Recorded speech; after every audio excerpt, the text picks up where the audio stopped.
हाय दोस्त, आज हम बताने वाले हैं जैन धर्म। आज हम बताने वाले हैं जैन धर्म। सबसे पुराना धर्म कौन है? जैन धर्म। सबसे पुराना धर्म कौन है? जैन धर्म। जैन धर्म में कितना तीर्थंकर है? 24। जैन धर्म में कितना तीर्थंकर है? 24। जैन धर्म में कितना तीर्थंकर है? 24। जैन धर्म के संस्थापक एवं प्रथम तीर्थंकर कौन है? ऋषभदेव। जैन धर्म के संस्थापक एवं प्रथम तीर्थंकर कौन है? ऋषभदेव। मतलब जैन धर्म में 24 तीर्थंकर था, उसमें प्रथम तीर्थंकर कौन है? ऋषभदेव है। और संस्थापक भी जैन धर्म का कौन है? ऋषभदेव।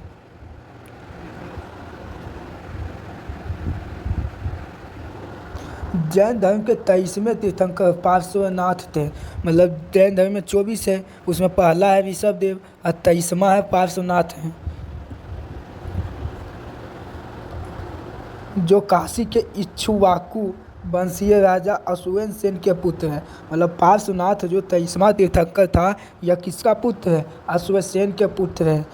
अश्वसेन के पुत्र हैं। इन्होंने 30 वर्ष की अवस्था में संन्यास जीवन को स्वीकारा है। मतलब पार्श्वनाथ है, उन्होंने 30 वर्ष की अवस्था में सन्यासी जीवन को स्वीकारा है।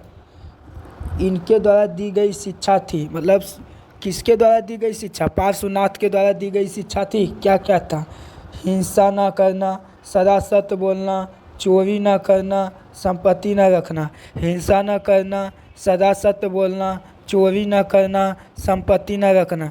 किसके द्वारा दिया गया शिक्षा था? पार्श्वनाथ के द्वारा दिया गया शिक्षा था। किसके द्वारा दिया गया शिक्षा था? पार्श्वनाथ के द्वारा दिया गया शिक्षा था। पहला कौन? हिंसा न करना, सदा सत्य बोलना, चोरी ना करना, संपत्ति ना रखना। अब आते हैं एक बार फिर से। बताओ, जैन धर्म के प्रथम तीर्थंकर कौन है? ऋषभदेव। जैन धर्म के 23वें तीर्थंकर कौन है? पार्श्वनाथ। यह किसका पुत्र था? अश्वसेन के पुत्र था। इन्होंने 30 वर्ष की अवस्था में संन्यास जीवन को स्वीकारा है। पार्श्वनाथ के द्वारा दी गई शिक्षा थी 4। कौन कौन? हिंसा न करना, सदा सत्य बोलना, चोरी न करना, संपत्ति न रखना। हिंसा न करना, सदा सत्य बोलना, चोरी न करना, संपत्ति न रखना। अब आते आगे। महावीर स्वामी जैन धर्म के 24वें एवं अंतिम तीर्थंकर थे। जैन धर्म में कितना तीर्थंकर था? 24 था। उसमें महावीर स्वामी अंतिम था, 24वां तीर्थंकर एवं अंतिम था। पूछेगा जैन धर्म के 24वां तीर्थंकर कौन है? महावीर स्वामी। पूछेगा जैन धर्म के अंतिम तीर्थंकर कौन है? महावीर स्वामी। पूछेगा जैन धर्म के प्रथम तीर्थंकर कौन है? ऋषभदेव। और जैन धर्म के संस्थापक है ऋषभदेव। और पूछेगा 23वां तीर्थंकर कौन है? पार्श्वनाथ।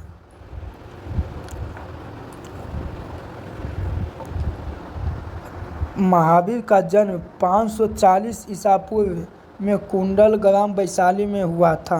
मतलब महावीर, याद रखना इम्पोर्टेंट महावीर स्वामी के ही बारे में मुख्य रूप से, इसलिए ये याद रखना। महावीर स्वामी का जन्म कब हुआ? 540। महावीर स्वामी का जन्म कब हुआ? 540। कहाँ हुआ? कुंड ग्राम। कहाँ हुआ? कुंड ग्राम। कहाँ हुआ? कुंड ग्राम। कुंड ग्राम कहाँ? वैशाली। वैशाली कहाँ है? बिहार में। वैशाली कहाँ है? बिहार में। अब आते हैं आगे। आज करने का देखो ट्रिक। महावीर स्वामी, महावीर वो आ रहा है, वो में 0 है, इसलिए 540 में भी 0 है। अब 500 आप कुंड बनाते हैं कैसे? गोल ही बनाते हैं 0 से, तो इसलिए याद हो गया। महावीर स्वामी का जन्म 540 BC में हुआ। कहाँ हुआ? कुंड ग्राम में हुआ। कुंड ग्राम कहाँ? वैशाली। वैशाली कहाँ है? बिहार में।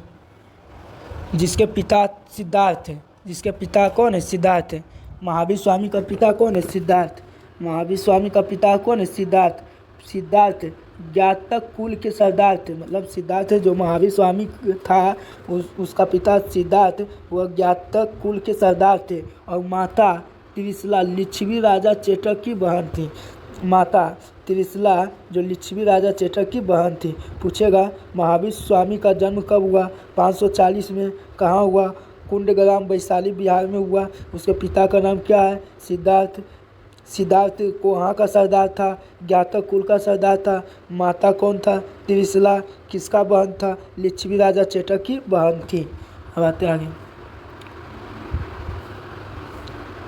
महावीर की पत्नी का नाम यशोदा एवं पुत्री का नाम अनुजा प्रियदर्शनी था। महावीर के पत्नी का नाम यशोदा था। महावीर के पत्नी का नाम क्या था? यशोदा था। और उससे जो हुआ पुत्री का नाम क्या था? अनुज्जा प्रियदर्शनी। पुत्री का नाम क्या था? अनुज्जा प्रियदर्शनी। महावीर स्वामी के पुत्री का नाम क्या था? अनुज्जा प्रियदर्शनी था। अब आते आगे। महावीर के बचपन का नाम क्या था? वर्धमान। महावीर का बचपन का नाम क्या था? वर्धमान।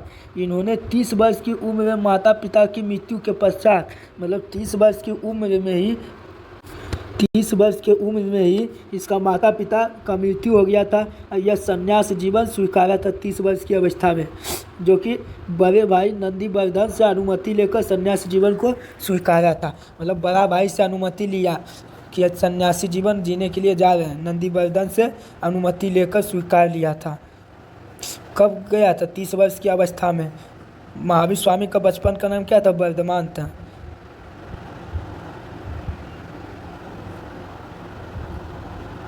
12 वर्षों की कठिन तपस्या के बाद महावीर को जिरिम्भी के समीप विजुपालिका नदी के तट पर साल वृक्ष के नीचे तपस्या करते हुए संपूर्ण ज्ञान का बोध हुआ। मतलब 12 वर्ष तक ने तपस्या किया। 30 में तो संन्यास जीवन स्वीकारा था। और वह 12 वर्ष के कठिन तपस्या के बाद जिरिम्भी के समीप कौन नदी के तट पर? विजुपालिका नदी के तट पर साल वृक्ष के नीचे तपस्या करते हुए संपूर्ण ज्ञान की प्राप्ति हुआ। इसी समय से महावीर जीन अहट निग्रंथ कहलाए। मतलब ज्ञान की प्राप्ति हो गया था। इसी दिन से महावीर स्वामी को जीन मतलब विजेता, अहट मतलब पूज्य, निर्गंथ मतलब बंधनहीन कहलाए। महावीर ने अपना उपदेश प्राकृतिक अर्धमागधी भाषा में दिया। महावीर ने अपना उपदेश प्राकृतिक अर्धमागधी भाषा में दिया था। महावीर के अनुयायियों का मूलतः निग्रंथ कहा जाता है। महावीर के अनुयायियों को मूलतः क्या कहा जाता है? निग्रंथ कहा जाता है। महावीर के प्रथम अनुयायी उनके दामाद जामिल बने। मतलब इसका पुत्री था प्रियदर्शनी था, अनुज्जा प्रियदर्शनी था। उसका पति का नाम था जामिल। तो महावीर स्वामी को हो गया दामाद हो गया, इसलिए प्रथम अनुयायी इसका दामादे बना, जामिल बना।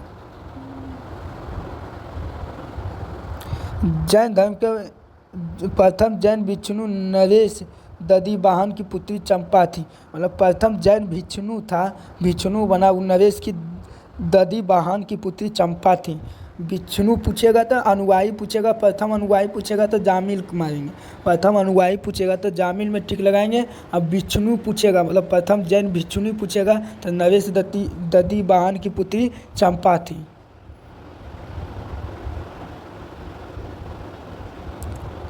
महावीर ने अपने शिष्यों को 11 गणधर्मों में विभाजित किया। महावीर ने अपने शिष्यों को 11 गणधरों में विभाजित किया। कितना गणधरों में विभाजित किया? 11 गणधरों में विभाजित किया।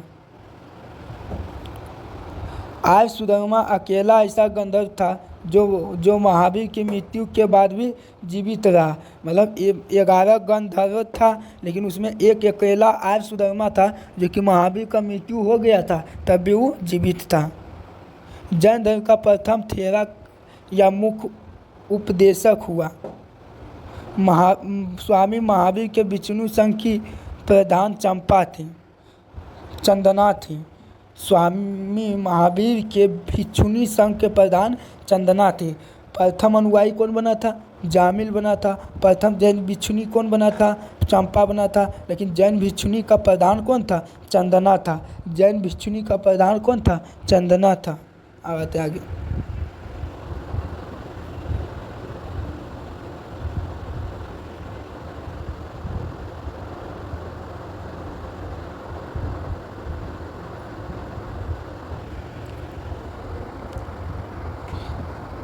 प्रमुख जैन तीर्थंकर और उनके प्रतीक चिन्ह याद रखेंगे। प्रथम तीर्थंकर कौन था? ऋषभदेव। प्रथम तीर्थंकर ऋषभदेव। द्वितीय तीर्थंकर अजितनाथ। तृतीय तीर्थंकर संभवनाथ। प्रथम कौन था? ऋषभदेव। द्वितीय कौन था? अजितनाथ। तृतीय कौन था? संभवनाथ। मुख्य रूप से 3 गो इधर से याद रखेंगे और 3 गो लास्ट वाला याद रखेंगे, बस हो गया। ये तो इससे बाहर क्वेश्चन नहीं आता है। ऋषभदेव प्रथम तीर्थंकर था। ऋषभदेव न समझ, देव मतलब सांड, देव सांड, तो ऋषभदेव का प्रथम तीर्थंकर था। इसका प्रतीक चिन्ह क्या था? सांड। अजित नाथ, नाथ हाथी, नाथ हाथी। संभव घोड़ा दौड़ता है तो को हटाना पड़ता है, इसलिए संभव नाथ। प्रथम तीर्थंकर ऋषभदेव, द्वितीय तीर्थंकर अजितनाथ, तृतीय तीर्थंकर संभवनाथ। ऋषभदेव का प्रतीक चिन्ह सांड, अजितनाथ का प्रतीक चिन्ह हाथी, संभवनाथ का प्रतीक चिन्ह घोड़ा। अब इधर से 3 गो रखेंगे। 22वां तीर्थंकर अरिष्ट नेमि, 22वां तीर्थंकर अरिष्ट नेमि, 22वां तीर्थंकर अरिष्ट नेमि। 23वां तीर्थंकर पार्श्वनाथ, 23वां तीर्थंकर पार्श्वनाथ, 23वां तीर्थंकर पार्श्वनाथ। और 24वां तीर्थंकर महावीर स्वामी। अरिष्ट नेमि का प्रतीक चिन्ह था शंख, पार्श्वनाथ का प्रतीक चिन्ह था सर्प, और महावीर स्वामी का प्रतीक चिन्ह था सिंह।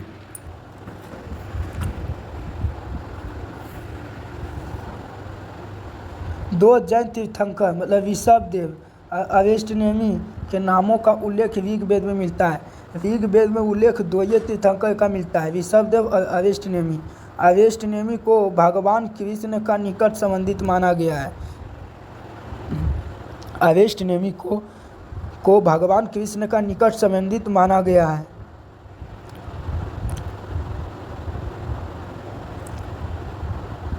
लगभग 300 ईसा पूर्व में मगध में 12 वर्षों का भीषण अकाल पड़ा।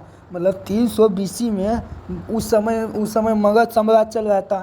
तो 300 BC में मगध साम्राज्य में काफ़ी भीषण अकाल पड़ा था, जिसके कारण भद्रबाहु अपने शिष्यों सहित कर्नाटक चले गए। मतलब उसी समय 2 मतलब था जैन साधु, भद्रबाहु और स्थूलभद्र, 2 गो था। तो अकाल पड़ा था 300 BC में 12 वर्ष के लिए, तो वही भद्रबाहु चल गया, अपने शिष्यों सहित कर्नाटक चले गए। किंतु कुछ अनुयायी स्थूलभद्र के साथ मगध में ही रुक गए। कुछ अनुयायी स्थूलभद्र के साथ मगध में ही रुक गए थे। भद्रबाहु के वापस लौटने पर मगध के साधुओं से उनका गहरा मतभेद हो गया। मतलब भद्रबाहु के वापस लौटने पर, मतलब अकाल ख़त्म हो गया तो भद्रबाहु आया, फिर से मगध आया था। तो लौटने के बाद, मतलब आपस लौटने के बाद दोनों साधुओं के बीच मतभेद हो गया था, जिससे परिणाम स्वरूप जैन मत श्वेतांबर एवं दिगंबर नामक 2 संप्रदाय में बट गया था। जिसके कारण 2 गो साधु, भद्रबाहु स्थूलभद्र, दोनों आपस में लड़ाई किया है। तो को ले लिया श्वेतांबर, को ले लिया दिगंबर, दोनों 2 संप्रदाय में बट गया था। स्थूलभद्र के शिष्य श्वेतांबर कहलाया, मतलब जो मगध में ही रह गया था स्थूलभद्र, उसका शिष्य कहलाया श्वेतांबर। श्वेतांबर का अर्थ होता है श्वेत वस्त्र धारण करने वाला। श्वेतांबर का अर्थ होता है श्वेत वस्त्र धारण करने वाला। एवं भद्रबाहु के शिष्यों का दिगंबर, मतलब नग्न रहने वाला दिगंबर कहलाता था। आते यहाँ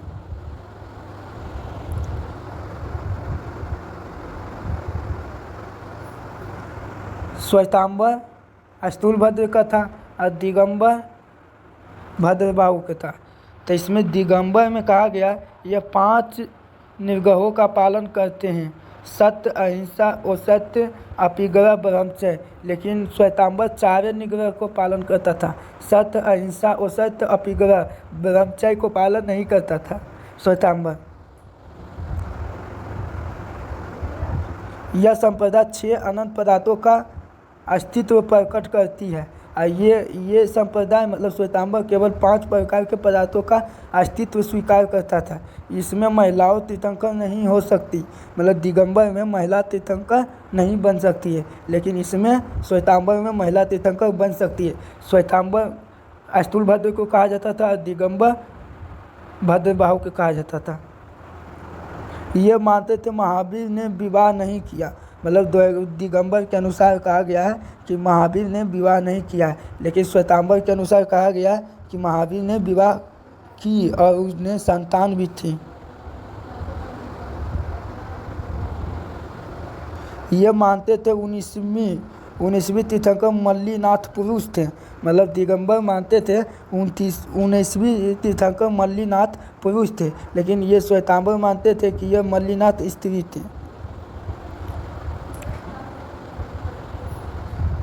इनका कहना है कि मूल जैन आगम ग्रंथ खो चुका है, मतलब दिगंबर को कहना है मूल जैन आगम ग्रंथ खो चुका है। इसमें कहा श्वेतांबर में ये जैन आगम ग्रंथ को स्वीकार करते हैं, मतलब विपरीत चलता है, ये खो चुका है तो ये स्वीकार करता था। ये मानते हैं कि केवल प्राप्ति के बाद उपवास करके रहा जा सकता है। ये मानते हैं कि केवल प्राप्ति के बाद भोजन की भी आवश्यकता पड़ती है। दोनों में बहुत मतभेद होने के कारण ये सब विपरीत हुआ है। ये स्त्री के इसी जीवन में मुक्ति का विरोध करते थे और ये स्त्री जीवन में स्त्री का मुक्ति का अधिकारिणी मानते थे। ये श्वेत वस्त्र नहीं पहनते थे, कौन? दिगंबर वाला, लेकिन श्वेतांबर वाला श्वेत वस्त्र पहनते थे। ये खत्म। अब उसके बाद आते हैं आगे। जैन संगीति क्या हुआ? 2 गो।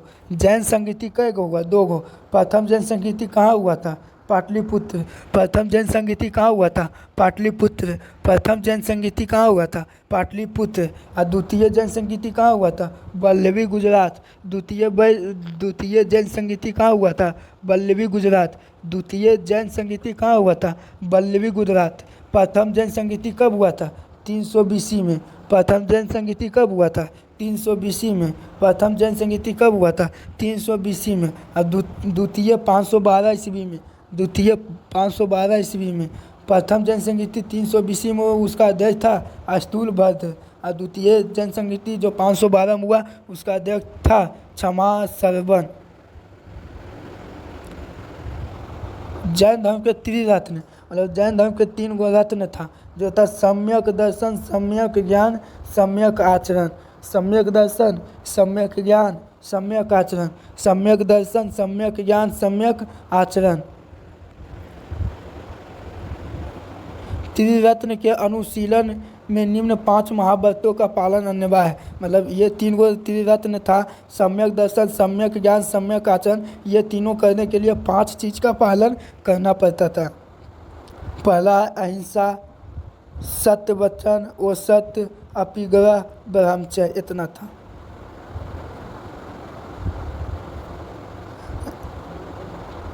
जैन धर्म के 4 बड़ों के सिद्धांत इसे लोकप्रिय बनाने में मदद की। मतलब जैन धर्म को 4 कौन ऐसा चीज़ था जो कि इसको लोकप्रिय बनाया? पहला था शिक्षा, दूसरा था अन्न, तीसरा था चिकित्सा, चौथा था आवास। जैन धर्म ईश्वर की मान्यता नहीं थी। मतलब जैन धर्म जो था उसमें ईश्वर नहीं मानते थे।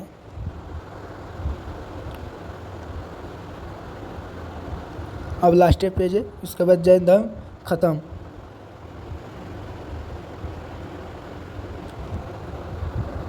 जैन धर्म में आत्मा की मान्यता है।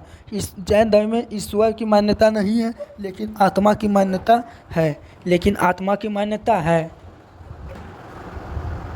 जैनियों के अनुसार जीव न केवल मनुष्य व पशु पक्षियों में, वरन पेड़ पौधे, पत्थरों एवं जल में भी पाया जाता है। मतलब जीव कहा है ना कि केवल पशु पक्षियों में था, उसमें पेड़ पौधे में भी पाया जाता, पत्थर में भी पाया जाता और जल में भी पाया जाता है। जैन धर्म के अनुसार सृष्टि का निर्माण जीव और जीव नामक 2 मूल तत्व से हुआ। मतलब जैन धर्म के अनुसार सृष्टि का निर्माण जीव और जीव नामक 2 तत्व से हुआ है। जीव चेतन तत्व है और अजीव और चेतन जड़ तत्व है। मतलब इसमें कहा गया जीव चेतन तत्व है और अजीव और चेतन जड़ तत्व है। महावीर पुनर्जन्म एवं क्रमवाद में विश्वास करते थे। महावीर पुनर्जन्म एवं क्रमवाद में भी विश्वास करते थे। आत्मा में भी विश्वास करते थे, कर्मवाद में भी विश्वास करते थे, पुनर्जन्म में भी विश्वास करते थे, लेकिन ईश्वर में विश्वास नहीं करते थे। जैन धर्म के सप्तभंगी ज्ञान के अन्य नाम स्वादवाद एवं अनेकांतवाद है। मतलब जैन धर्म के सप्तभंगी ज्ञान के अन्य नाम स्वैतवाद एवं अनेकांतवाद है, जो जैन धर्म का मौलिक सिद्धांत है। जैन धर्म ने अपने आध्यात्मिक विचारों को शाक्य दर्शन से ग्रहण किया। मतलब जैन धर्म ने अपने आध्यात्मिक विचार को कौन दर्शन से ग्रहण किया? शाक्य दर्शन से। जैन धर्म ने अपनी आध्यात्मिक विचारों को शाक्य दर्शन से ग्रहण किया। जैन धर्म ने अपनी आध्यात्मिक विचारों को शाक्य दर्शन से ग्रहण किया। जैन धर्म मानने वाले कुछ राजाएं थे। जैन धर्म को मानता था कौन कौन राजा? उदयन, बंद राजा, चंद्रगुप्त मौर्य, कलिंग नरेश, खारवेल, राष्ट्रकूट राजा, अमोघवर्ष, चंदेल शासक इत्यादि। मैसूर के गंग वंश के मंत्री चामुंड ने प्रोत्साहन से कर्नाटक के श्रवणबेलगोला में 10वीं शताब्दी के मध्य भाग में विशाल बाहुबली की मूर्ति गोमेश्वर की मूर्ति का निर्माण किया। गोमेश्वर की प्रतिमा कायोत्संग मुद्रा है। महावीर तपस्या की इस मुद्रा में वो अपनी चारों ओर वास्तविक अनभिज्ञ है। इनके पैरों में सांप लौटते हैं तथा चींटियों ने मिट्टी को धरौदे बना दिए हैं। यह मूर्ति 18 मीटर ऊंची है एवं एक ही चट्टान के काटकर बनाए गए हैं। कौन सा मूर्ति जो एक चट्टान को काटकर बनाए गए हैं? गोमेश्वर की मूर्ति, बाहुबली की मूर्ति। कब बनाए गए? 10वीं शताब्दी में। कौन राजा बनाया गया था? मैसूर के राजा चामुंड ने बनाया था, जो कि प्रोत्साहन कर्नाटक के श्रवणबेलगोला में बनाया था। खजुराहो के जैन मंदिरों का निर्माण चंदेल शासक ने किया। खजुराहो का जैन मंदिर का निर्माण किसने किया था? चंदेल शासक। खजुराहो के जैन मंदिरों का निर्माण किसने किया था? चंदेल शासक। आधुनिक तमिलनाडु में पुदुकोट्टई जिले में स्थित सिथनबसल या सिथनबासल गुफाएं जैन धर्म से संबंधित है। कौन गुफाएं? सिथनबासल गुफा कौन धर्म से संबंधित है? जैन धर्म से। सिथनबासल गुफा कौन धर्म से संबंधित है? जैन धर्म से।